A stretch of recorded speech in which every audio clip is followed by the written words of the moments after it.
এক, আল্লাহ এক। এই জন্য আমাদের বাংলার জমির আগামী সরকার হবে কোরআনের সরকার।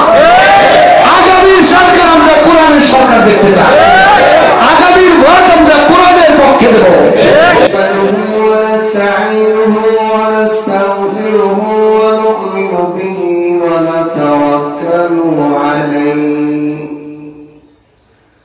ونعوذ بالله من شرور أنفسنا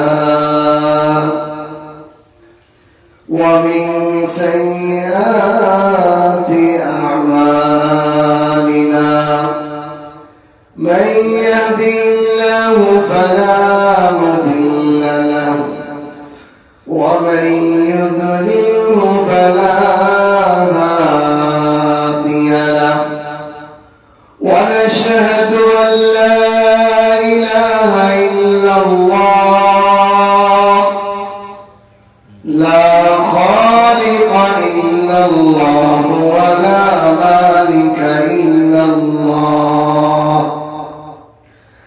ونشهد أن سيدنا وسندنا وحبيبنا وطبيب قلوبنا ومولانا محمدا عبده ورسوله أما بعد فأعوذ بالله من الشيطان الرجيم بسم الله الرحمن الرحيم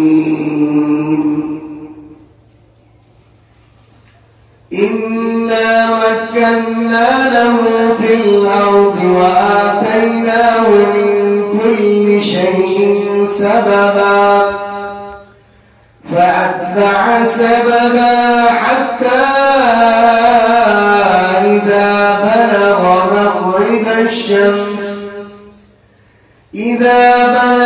مغرب الشمس وجدها تغرب في عين حمية وجد عندها قوما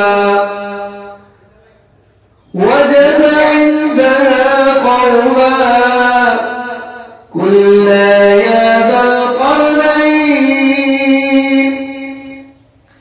إما أن تعذب وإما أن تتخذ فيهم حسنا. وقال النبي صلى الله عليه وسلم الدنيا سجن المؤمن وجنة الكافر. وقال النبي صلى الله عليه وسلم الدنيا مزرعة الآخرة أو كما قال عليه الصلاة والسلام. بارك الله لنا ولكم في القرآن العظيم ونفعنا وإياكم بالآيات والذكر الحكيم.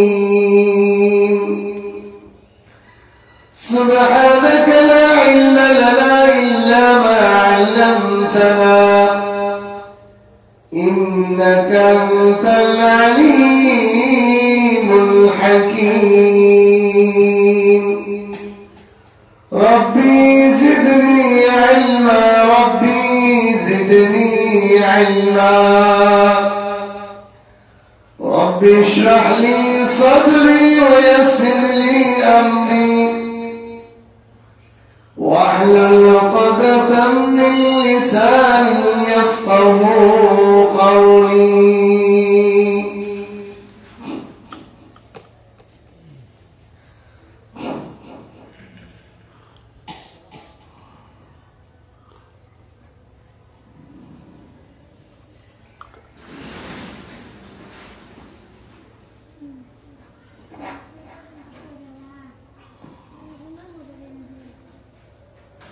ابتدا में है रवान इंतहा में है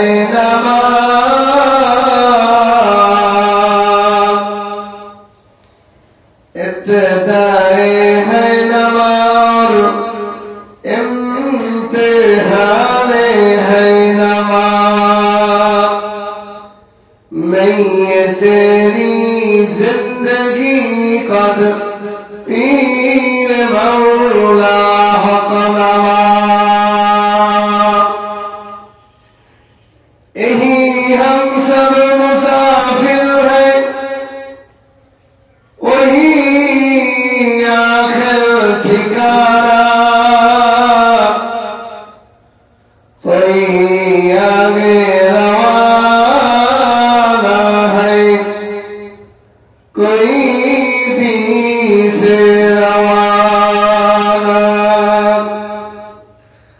बलग العلا بكماله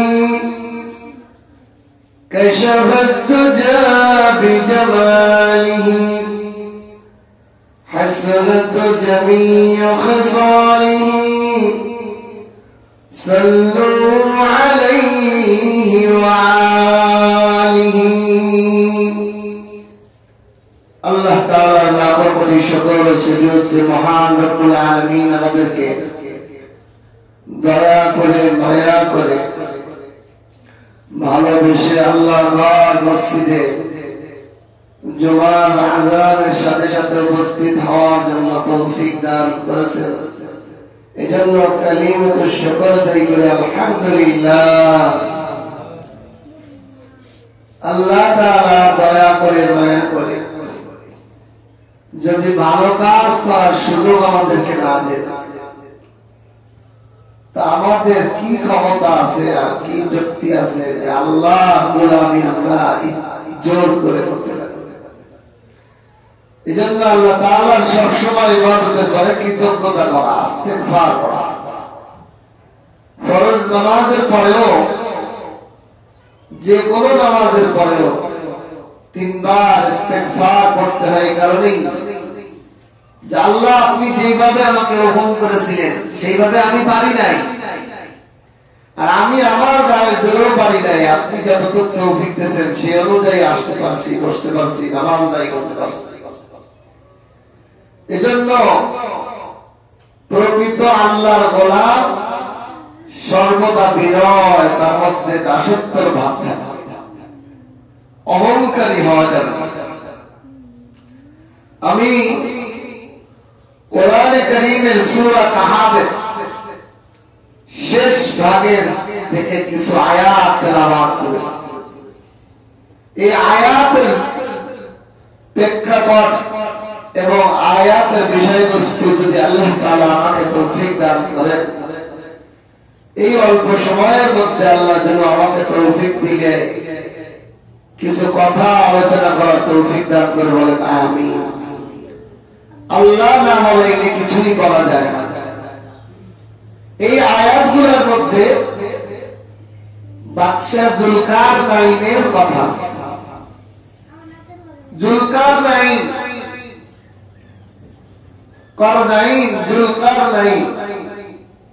তিনি ইরাকের একজন বাদশাহ ছিলেন।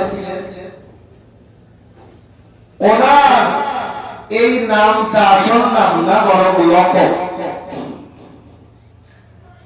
যুলকারনাইন এর শাব্দিক অর্থ হলো যু মানে ওয়ালা, আর নাইন অর্থ হলো সিং, 2 সিংওয়ালা। এই হিসেবে ওনাকে এই লকবে প্রসিদ্ধ হওয়ার কারণে এই নামেই ইহুদিরা ডাকে। কোরআনে কারীমে তাকে এই নাম দেওয়া হয়নি। কোরআনে কারীমের ঘটনার আগেই ইহুদিরা ওনাকে যুলকারনাইন বলতেন, 2 সিংওয়ালা। শাব্দিক অর্থ হলো 2 সিংওয়ালা। কিন্তু মুফাসসিরিন ইকরাম এই যুলকারনাইনের নামকরণের ব্যাপারে অনেক মতামত দিয়েছেন। একটা মত দিয়েছেন, অনেক মুফাসসিরিন ইকরাম বলেন বাদশাহ যুলকারনাইন পৃথিবীর মহাপরাশক্তি 2টা রাষ্ট্র ছিল, রোম এবং পারস্য। এই দুটো রাজ্য জয় করে শাসন করার কারণে ওনাকে 2 সিংওয়ালা, অর্থাৎ এর সিং দ্বারা উদ্দেশ্য 2টা রাজ্য। 2 রাজ্য, পৃথিবীর মহা 2টা রাজ্যকে উনি শাসন করেছিলেন। এই জন্য ইহুদিরা ওনাকে যুলকারনাইন, 2 সিংওয়ালা, এটা ইঙ্গিত বহন করছে। 2 সিং মানে 2টা উঁচা রাজ্য। সিং যেরকম 2টা উঁচা থাকে, পৃথিবীর মহা 2টা পরাষ্ট্রকে উনি শাসন করছেন। এই হিসেবে একটা বালাগাত ব্যবহার করে, তামসিল ব্যবহার করে উদাহরণ হিসেবে ব্যবহার করে দুই সিংহলা হিসেবে ওনাকে খেতাব দিয়ে। কোন কোন মুফাসসিরিন বলেছেন যুলকারনাইন উনি ওনার মাথায় যে মুকুট পরিধান করতেন সেই মুকুটের মধ্যে দুইটা শিং ছিল, এই জন্য ওনাকে যুলকারনাইন বলে। কোন কোন মুফাসসিরিন বলেন তার মাথায় লম্বা চুল ছিল, বাবরি চুল ছিল, দুই পাশের চুলকে দুই কাঁধের মাঝখান দিয়ে ঝুলিয়ে দিতেন, এই জন্য দুই সিংহের মতো দেখা যাইত, এই জন্য যুলকারনাইন বলা হয়। কোন কোন মুফাসসিরিন বলেন ওনার মাথার মধ্যে দুইটা আঘাত ক্ষত স্থান ছিল কপালের মাঝে, যেটা দুই সিংহের মতো দেখা যাইত, দুইটা কাটা, এই জন্য ওনাকে যুলকারনাইন বলা হয়। এই বাদশাহ যুলকারনাইনের ব্যাপারে ইহুদি মদিনার ইহুদিরা রাসূলুল্লাহ সাল্লাল্লাহু আলাইহি সাল্লামের কাছে আসহাবে কাহাফ এবং বাদশাহ যুলকারনাইনের ব্যাপারে প্রশ্ন করতে এসেছিল যে আপনি যদি সত্যকারের নবী হন তাহলে এই আপনি তো পড়ালেখা জানেন না, রিডিং করতে পারেন না, তাহলে আপনি তাওরাত এবং ইহুদিদের কিতাব পড়তে পারেন নাই, আর মক্কার মধ্যে ইহুদি খ্রিস্টান নাই, ওই ধরনের কিতাবও নাই। আপনি যদি বাস্তব নবী হন তাহলে আপনার কাছে অলৌকিকভাবে আল্লাহর পক্ষ থেকে যুলকারনাইনের বাদশার কিচ্ছা থাকবে, আসহাবে কাহাফের গল্প থাকবে। এইটা পরীক্ষা করার জন্য ইহুদিরা এসে প্রশ্ন করেছিল। কোরআনের আবার নিয়ম হলো যতটুকু কোরআন কোন ইতিহাসের কিতাব না, ইতিহাসের কিতাবে ইতিহাস ধারাবাহিক সাল তারিখ দিন ক্ষণ নাম উল্লেখ করে করে ধারাবাহিক আলোচনা থাকে। কোরআন হলো হিদায়াতের কিতাব, কোরআন হলো মানুষকে অন্ধকার জাহান্নামের পথ থেকে জান্নাতের পথ দেখানোর কিতাব। এই জন্য কোরআন কোন গল্প আর কোন কিচ্ছা যখন বলে ওই গল্পের যতটুকু কিচ্ছা তার হিদায়াতের জন্য যথেষ্ট, ততটুকু কিচ্ছা কাহিনী কোরআন বর্ণনা করে। এই জন্য বাদশাহ যুলকারনাইনের যতটুকু হিদায়াত আমাদের জন্য উপকারী, ইহুদি যারা প্রশ্ন করছে তাদের জন্য বোঝা সহজ, ততটুকু কিচ্ছা আল্লাহ শুনিয়েছে, পুরা কাহিনীটাকে শোনাবে।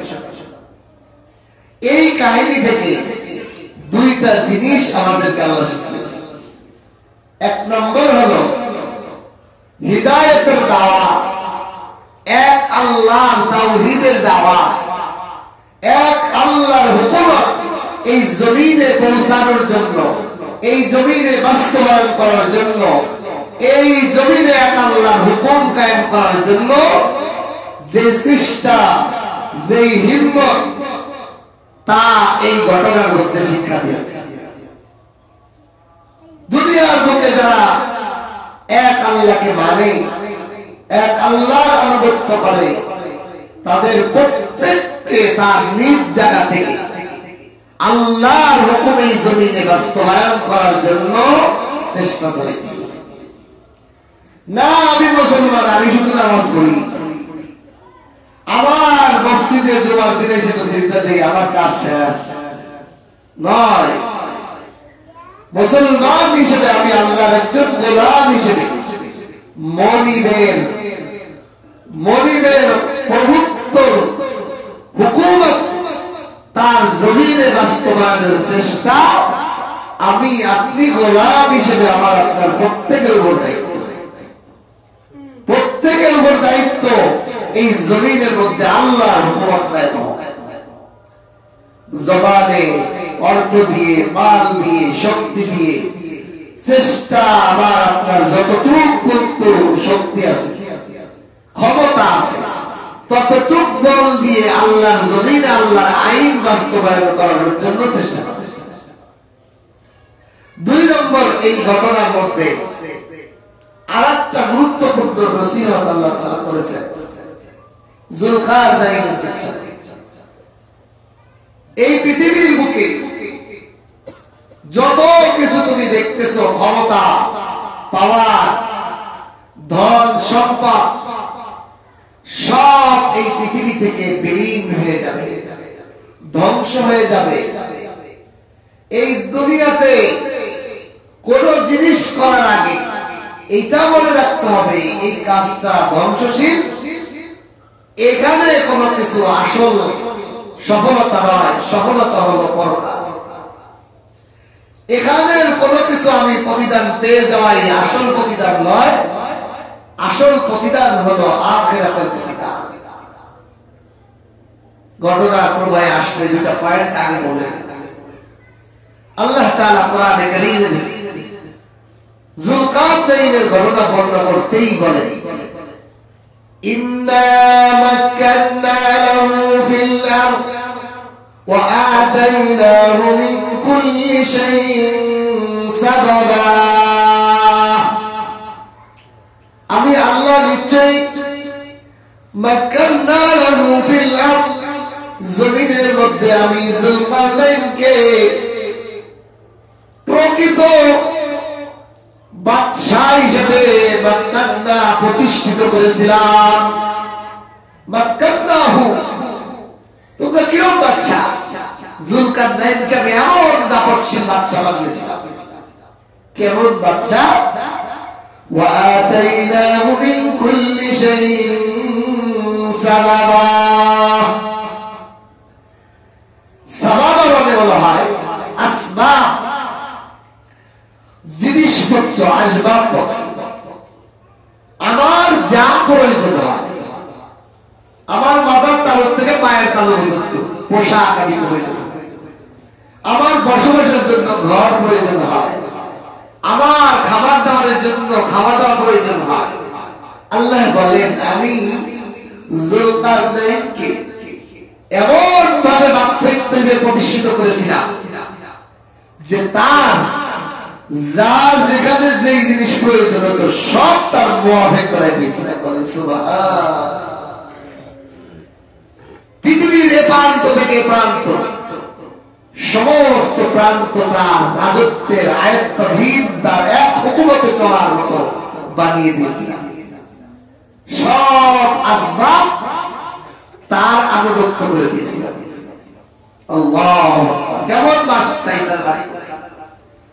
وآتيناه من كل شيء سببا, প্রতিটা জিনিস তার জন্য সবব বানাই দিয়েছে, আসবাব বানাই দিয়েছিলাম। যত জিনিসপত্র আছে সমস্ত জিনিসপত্রকে তার জন্য উপকারী, ব্যবহারের উপযোগী বানাই দিয়েছিলাম।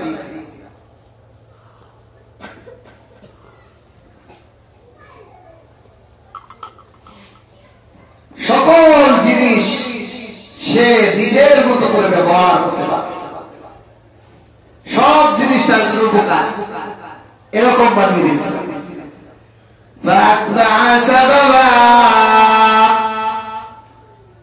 সব জিনিসগুলো, সব আসবাব গুলো তার অনুসরণ করতো, তার হুকুম যা বলতো তাই অনুসরণ করতো।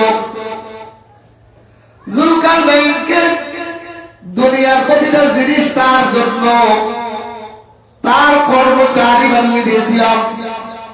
সমস্ত আসবাবকে যা তিনি হুকুম করতেন তাই হয়ে যেত, যেইভাবে চাইতেন সেইভাবে আদেশ করতেন তাই হয়ে যেত। এইভাবে তার রাজত্ব আমি প্রতিষ্ঠিত করেছিলাম এই জমিনের বুকে।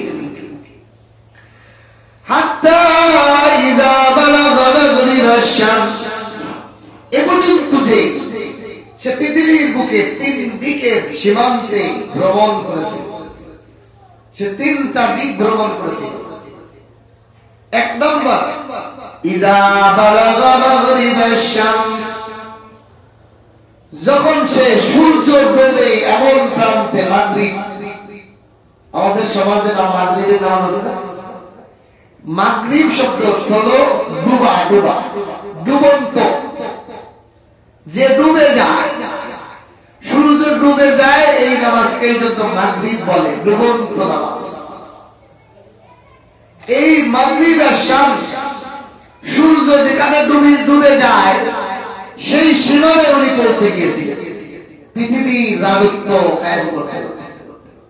তার রাজত্বের সীমানা সূর্য পশ্চিম দিকে যাইতে যাইতে যেখানে আর স্থল কোনো জমি নাই, শুধু পানি আর পানি, সাগর। পৃথিবীর স্থল ভাগ যাইতে যাইতে পশ্চিম দিকে যে শেষ, এরপরে আর স্থল ভাগ নাই, খালি পানি। সেই সীমানা পর্যন্ত আমি তাকে সবর পৌঁছাইলাম। وجدها تغرب في عين حمية وجد عندها قوما। বাচ্চা যুলকারনাইন ওই পৃথিবীর সূর্য ডোবার সীমান্তে যখন জমিনের শেষ প্রান্তে গেলেন, তারপরে আর যাওয়ার জায়গা নাই, জমিন নাই, শুধু পানি আর পানি। সেখানে যে তিনি দেখলেন কালো আইন ঝর্ণা, মানে সাগর, হামিয়া কাদা, কালো কাদা সাগর, কালো সাগরের মধ্যে সূর্যটা ডুবে যাচ্ছে। কারণ কি, আপনারা যারা কুয়াকাটা গিয়েছেন, কক্সবাজার গিয়েছেন, সূর্য যখন ডোবে দেখা যায় না সাগরের পানির মধ্যে আস্তে আস্তে ডুবে যায়। আল্লাহ বলেন বাদশা যুলকারনাইন যখন এই শেষ পশ্চিমের শেষ সীমানায় গেছেন, দেখেন কালা পানির সাগর, হামিয়া বলা হয় এমন কাদা, কালো কাদা, যার উপর পানি থাকলে পানিটাও এই কাদার কারণে কালো দেখা যায়। এমন কালো সাগরের পানির মধ্যে সূর্যটাকে ডুবে যেতে দেখলেন, সূর্য শেষ সীমানা ডুবে যেতেছে। ওইখানে যাওয়ার পর তিনি একটা জাতিকে পেলেন। ওখানে ওই সীমানায় বসবাসকারী একটা জাতি, এটা কওমকে পাইলেন। ওয়াজাদা ইনদাহা কওমা, একটা কওমকে উনি পেলেন। কুলনা ইয়া যাল কারনাইন, তাদেরকে পেলেন যে তারা আল্লাহর ইবাদত করে না, মূর্তি পূজা করে, মন চাই জিন্দেগি জীবন যাপন করে, ওদের কোন সদ্বোধ নাই। একটা জাতিকে পেলেন কুফরির মধ্যে মগ্ন, আল্লাহ পাকের শিরকের মধ্যে মগ্ন। এই ব্যাপারে আল্লাহ তাআলা বললেন, ও যুলকারনাইন, কুলনা, আল্লাহ বলেন আমি বললাম, ইয়া যুলকারনাইন, আল্লাহ ওই লকবে বললেন, হে দুই রাজত্ব শাসন করনেওয়ালা, দুই সিংওয়ালা, তুমি ইম্মা আন তুআযিবা ওয়া ইম্মা আন তাত্তাখিযা ফীহিম হুসনা। তোমার হাতে ক্ষমতা, চাবিকাঠি, তোমার হাতের মধ্যে রাজত্বের ক্ষমতা। তুমি এই যে জাতিকে কুফরি অবস্থায় পেয়েছ, যারা আল্লাহ পাকের নাফরমানিতে মগ্ন, এই জাতির ব্যাপারে তোমার স্বাধীনতা আছে। আল্লাহ বলতেছেন, চাইলে তুমি ইম্মা আন তুআযিবা, তাদেরকে হত্যা করে, জুলুম করে মেরে ফেলতে পারো, শাস্তি দিতে পারো। তারা যে কুফরি করছে, এই কুফরির কারণে তাদেরকে আযাব দিতে পারো, অথবা তাদেরকে এমনি জুলুম করে মেরে ফেলতে পারো। ওয়া ইম্মা আন তাত্তাখিযা ফীহিম হুসনা, আবার তুমি যদি চাও তাদের সাথে সৎ ব্যবহার, ভালো ব্যবহার করতে পারো, তাদেরকে ইসলামের পথে দাওয়াত দিতে পারো, তাদেরকে তাওহীদের দাওয়াত দিয়ে আল্লাহর দিকে আনতে পারো, তাদেরকে বুঝায়ে বুঝায়ে, তাদেরকে গুনার কাছ থেকে, পাপ কাছ থেকে বুঝায়ে বুঝায়ে, অন্যায় থেকে বুঝায়ে আল্লাহর রাস্তায় পরিচালিত করতে পারো, তোমার হাতে দুইটা রাস্তা। তুমি এদেরকে শাস্তি দিতে পারো কঠিন অন্যায়, ক্ষমতা তোমার হাতে। তোমাকে বাদশাহিত্ব আমি দান করেছি, আর চাইলে তাদেরকে তুমি ভালো ব্যবহার করে এক আল্লাহর দিকে দাওয়াত দিয়ে তাদেরকে বুঝায় বুঝায় এক আল্লাহ ইসলামের ছায়াতলে নিয়ে আসতে হবে। তোমার এখানে একটা জিনিস বোঝা, আল্লাহ তাআলা প্রত্যেককেই পরীক্ষা করে।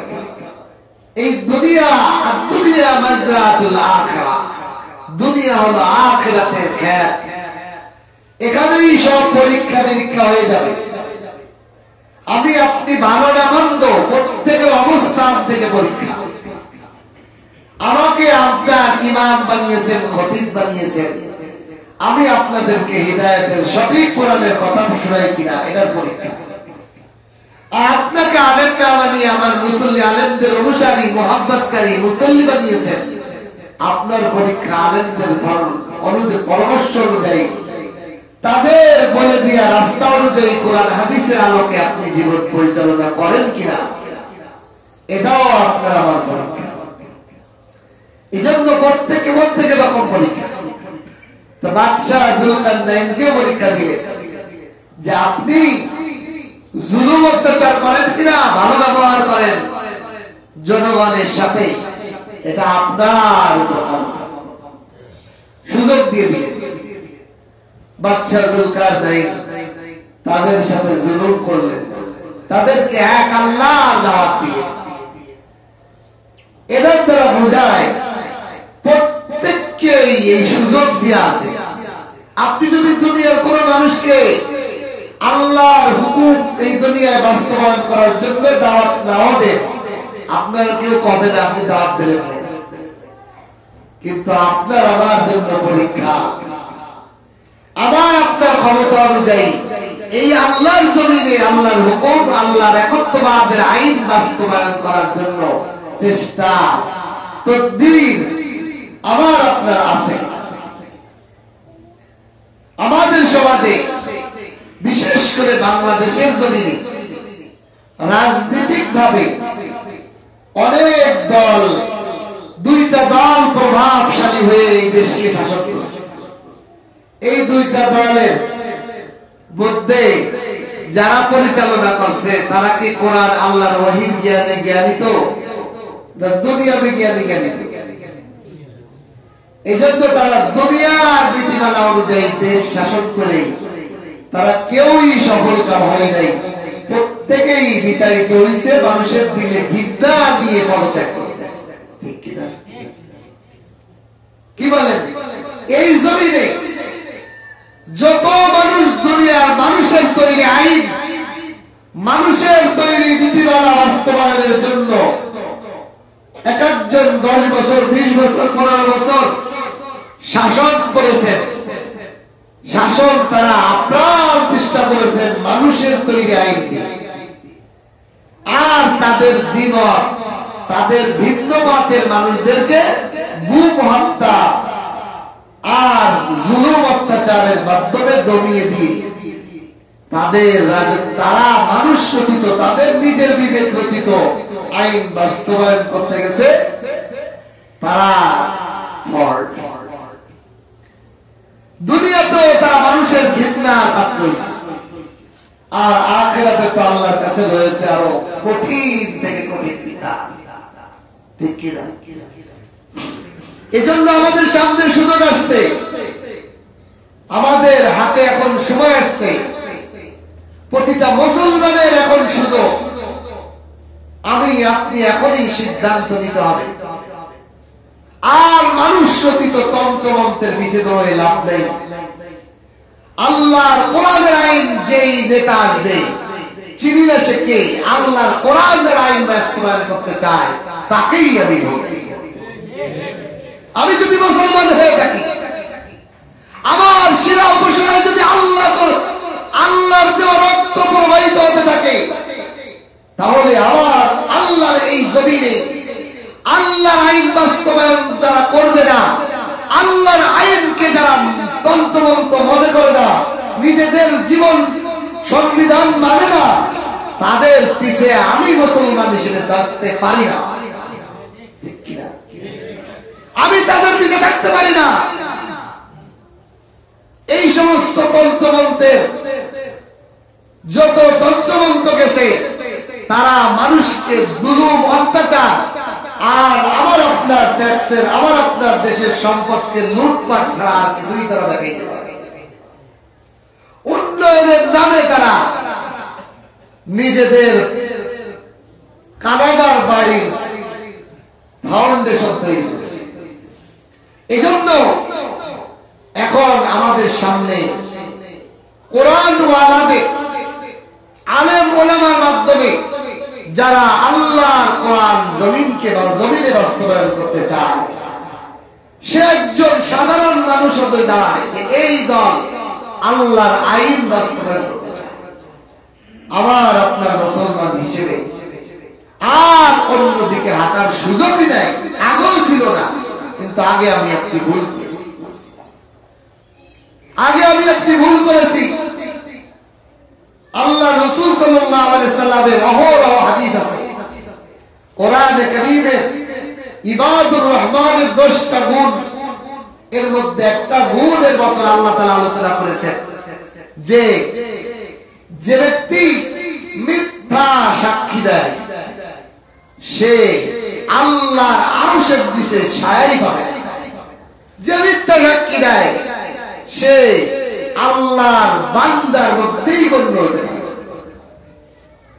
এই জন্য ভোট আমাদের সমাজে যে আমরা একজন নেতাকে ভোট দেই, তাকে আমরা মনে করি আমাদের দাঁড়ি, সে একটা গম যদি চুরি করে এই গমের একটা চুরির ভাগও আমার আপনার সাক্ষী দিয়ে আমার আপনার এর আযাব ভোগ করা অনেক কঠিন জিনিস। আপনি একটা গুনাহ করছেন, পাপ করছেন, পাপের অনেক ধরন আছে। কিছু পাপ আছে আপনি করছেন আল্লাহর হক, আপনি সিজদায় পড়ে কাঁদবেন গোপনে, আল্লাহ মাফ, দুনিয়ার কেউ জানবে না, দুনিয়ার কোন মানুষ জানবে না, আল্লাহর কাছে গোপনে কাঁদছেন, আল্লাহ মাফ। কিছু পাপ আছে মানুষের সাথে আপনি করছেন, শুধু মানুষের কাছে মাফ চাইলে হবে না, সেটা ওই আল্লাহর কাছে মাফ চাইলে হবে না, ওই মানুষটার কাছে আগে মাফ চাইতে হবে, তারপরে আল্লাহ আপনাকে মাফ করবেন। আর কিছু পাপ আছে এমন যেই পাপ আল্লাহর কাছে মাফ চাওয়া লাগবে, সমস্ত মানুষ যাদের কাছে মাফ চাওয়া লাগবে, তার মধ্যে একটা হলো মিথ্যা সাক্ষী। মিথ্যা সাক্ষী দিয়ে মানে আপনি একটা জাতিকে মিথ্যার দিকে দাবি করবেন। আপনি শুধু আল্লাহর কাছে মাফ চাইলেও হবে না, জনগণের কাছে মাফ চাওয়া লাগবে, আল্লাহর কাছে মাফ চাওয়া লাগবে। এটার ভার গোড়ার ভারটা অনেক বেশি। আমার মাদ্রাসার ছাত্ররা মাদ্রাসায় বড়ই ধরছে, গতকালকের ঘটনা। হুজুর একটু বড়ই খেতে মনে চায়, তো বড়ই তো খাইবো, কিন্তু মাদ্রাসার বড়ই, মাদ্রাসা মসজিদের জিনিস, আগুন দা পেট্রোল বোমার আগুন, শুধু আগুন। এটা আমরা অনেকে বুঝি। আমি বাচ্চাকে ডেকে এনে বললাম, তোমাকে যদি আমি গরুর মরা গরুর গোশত দিই খাবে? না হুজুর। কেন খাবার? আল্লাহ হারাম করছে। আমি বললাম আল্লাহ হারাম করছে এই জন্য খাবা না। আর মাদ্রাসা মসজিদের কোন মাল, এটা পুরো মুসলিম জাতি মালিক, অক্ষীয় সম্পদ। এটা কোন বিনিময় দিয়া ছাড়া খেলে গরু মরা শুকর মরা কি হারাম, তার থেকে কোটি গুণ বেশি হারাম মাদ্রাসা এবং মসজিদের অক্ষত সম্পদ খেয়াল। তাই বললাম তুমি যদি খেতে হয় তবে জায়েজ তরিকা। এখন অত ছোট মানুষ, তো মাসালা বুঝাইলাম, কিন্তু ছোট মানুষ বুঝতেই বুঝতে। আমি বললাম তুমি এক কাজ করো, বড়ই যেটা পড়বো তুমি খুঁজে আনার পর আমার কাছে দিবা। আমি হলো মাদ্রাসার এটার একজন রাখাল, এটার দায়িত্ব আমার, আমারও তো খাওয়ার অনুমতি, আমার কাছে দিলা। এখন আমি তোমাকে মাদ্রাসার একটা কাজে পাঠাইলাম, ওই বারান্দার এখানে একটু ঝাড়ু দাও, ওই ময়লাটা একটু পরিষ্কার করে দাও। তুমি একটা মাদ্রাসার কাজ করছো, এই কাজের বিনিময়ে তোমার একটা বই দিলাম, তাহলে কি হয়ে গেল? জায়েজ হয়ে গেল। মানে সুবহান, মাসালাটা বুঝছেন? মসজিদের কোন জিনিস আপনি কি একা নিজের জন্য ব্যবহার করতে পারবেন, কিন্তু মসজিদের কোন কারোর বিনিময়ে যদি ওইটা দেন, ভোগ করেন, জায়েজ। কেন? ওই সময় মসজিদ একটা উপকার পাইছে, ওই উপকারের বিনিময়ে আপনি মসজিদের এই জিনিসটা ওই সম্পদটা আমি ব্যবহার করছেন। সেই জন্য ভুল সাক্ষী দেওয়া যে এই লোকটা আমার দেশের মানুষের আমানত খেয়ানত করবে না, আমি তাকে একটা ভোট দিলাম, এই জনগণের সঠিক তত্ত্বাবধান করবে, কে করবে? যার মধ্যে আল্লাহর ভয় নাই, তার দ্বারা সম্ভব। নারীবাজি, মদখোর, গাঁজাবাড়ি আর মাতালদেরকে ভোট দিলে তাদের দ্বারা কি আশা করা যায় দেশের জনগণের উপকার হবে? এই জন্য ইসলামী দলগুলোর মধ্য থেকে যে ঐক্য আসতেছে, আমাদের প্রত্যেকটা মুসলমানের, তারা আমরা আল্লাহকে সিজদা দেই, যারা কমসে কম জুমার দিন, যারা কমসে কম মুসলমান মা বাবার অরেশের জন্মগ্রহণ করেছি, প্রতিটা নারী আর পুরুষের এখন সিদ্ধান্ত দেওয়ার সময়। আগামীর ইলেকশনে, আগামীতে আমাদের এই বাংলার জমিনের জন্য আল্লাহর কোরআনের আইন বাস্তবায়ন হয়, স্বার্থের জন্য নয়। দেখেন আমাদের দেশের যত রাজনৈতিক দল আছে, যে রাজনীতির নেতা আর যে জনগণ, দুইজনেরই স্বার্থ দুনিয়া। এই জন্য ফল আমাদের টার্গেট থাকবে আখিরাত। যদি টার্গেট থাকে আখিরাত, তাহলে কোনো ফল হবে। দেখেন বোঝেন, বাদশাহ জুলকারনাইনের যে সফর ছিল, 3টা সফর, এই সফরের মাধ্যমে আল্লাহ তাআলা বুঝাইছেন। জুলকারনাইন পশ্চিম তীরে গেছে, যে পাইছেন ওদেরকে দাওয়াত দিচ্ছেন, ওরা ইসলাম গ্রহণ করছেন, ওদের সাথে দাওয়াত হিদায়াতের কাজ করছেন। এরপরে উনি পূর্ব প্রান্তে গেছেন, যেখান থেকে সূর্য উদিত হয়, সেই প্রান্তে যে দেখেন এমন কিছু মানুষের দেখা উনি মিলেছে, যাদের শরীরে কোনো পোশাক নাই, যাদের ঘর বাড়ি বানানোর কোনো প্রয়োজন অনুভব হয় না, জঙ্গলি মানুষ এখনো আছে কিনা পৃথিবীতে। এমন এলাকায় মানুষ আছে যারা প্রাণীর মতো বসবাস করে, শরীরে কোনো কাপড় ব্যবহার করে না, সভ্যতার ছোঁয়া আজ পর্যন্ত তাদের লাগে না। এমন লোকদের সাক্ষাৎ তিনি পেয়েছেন, তাদের কাছে তিনি গিয়েছেন, তাদেরকেও দ্বীনের দাওয়াত দিয়েছেন, তাদেরকেও আল্লাহর কথা বুঝিয়েছেন। এই সভ্য অসভ্য লোকদের সীমানার কাছেও গেছে, যাওয়ার পরে এই দূর প্রান্ত উনি সফর করেছেন। এরপরে যখন উনি উত্তরে গেছেন, পাহাড় এলাকার শেষ সীমানা, সেখানে যে একটা কওম পেয়েছেন, ওই কওমের ভাষা উনি প্রথমে বুঝতে পারেন। পরবর্তীতে তারা বলেছে যে আমাদেরকে ইয়াজুজ মাজুজরা আমাদেরকে ফসলা দিকে ফেলে, আমাদের প্রতি অত্যাচার জুলুম করে। বাদশাহ জুলকারনাইনের কাছে তারা নালিশ করছে। বাদশাহ জুলকারনাইন তাদেরকে বলছে, ঠিক আছে তোমরা কি চাও? আমাদেরকে একটা প্রাচীর বা 2 পাহাড়ের মধ্যে একটা প্রাচীর করে দেন, যাতে করে ইয়াজুজ মাজুজ আমাদের এসে আমাদের ফসলা দিয়ে আমাদের খাবার বা নষ্ট না করে ফেলে, খেয়ে না। এর বিনিময়ে আপনাকে আমরা কর দিব, ভাতা দিব। বাদশাহ জুলকারনাইন বলেন, আল্লাহ তাআলা আমাকে যা দিয়েছে এটাই আমার জন্য যথেষ্ট, আর তোমাদের থেকে কর নেওয়ার প্রয়োজন নাই। এখানে একটা জিনিস বোঝা, সব কিছু আল্লাহর জন্য, আমার দুনিয়ায় চলার জন্য যতটুকু দরকার ততটুকু। আজ আমাদের দেশের এমপি, মন্ত্রী, চেয়ারম্যান, মেম্বার, কাউন্সিলর, মেয়র, সকলের চাহিদা হলো দুনিয়া, দুনিয়া, দুনিয়া। দুনিয়ার 2টা জিনিসের চাহিদা থাকে, একটা হলো জনগণের মাল মাইরে খাওয়া, আর একটা হলো পদের লোক। দুটোটাই দুনিয়া। এই জন্য একজন এমপি মন্ত্রী কতটুকু বেতন পায়, কিন্তু এমপি মন্ত্রী নির্বাচন হওয়ার জন্য কোটি কোটি টাকার লেনদেন করে। চেয়ারম্যান, মেম্বার, একজন মেম্বার এলাকা 60 লাখ, 70 লাখ, 80 লাখ টাকা খরচ করে নির্বাচন। তার পুরো 5 বছরের সরকারি বেতন মিলাইলেও এর দাঁড়ের কাছেও দাঁড়ায়। এত টাকা সে ইনভেস্ট কেন করে? দুনিয়া মানুষের সম্পদের খেয়ালত করে মারি খাওয়ার জন্য আর মেম্বারের একটা পদ দেওয়ার জন্য। এই দুনিয়াতেই তাকে লাঞ্ছিত করে। শেষ হইলে কয় চোর, রাস্তা চোর, বাড়ি চোর, কাম চোর, টিউবওয়েল চোর, বাথরুম চোর, সব কয় মানুষ। এই জন্য এদের হাতে আর আমাদের সামনের ক্ষমতার চাবিকাঠি দেওয়া যাবে না। আমাদেরকে এখন থেকে সিদ্ধান্ত নিতে হবে ইসলামী হুকুমত, দিনদার আল্লাহর ভয় যার দিনের মধ্যে আছে এমন লোককে ভোট দিয়া ছাড়া হয় ভোটই দিব না, তবে দিলে আল্লাহ আইন বাস্তবায়ন করে যা যেই দল যেই ব্যক্তি তাকে দিবে। ঠিক কিনা? আল্লাহ তাআলা আমাদেরকে তৌফিক দান করুন।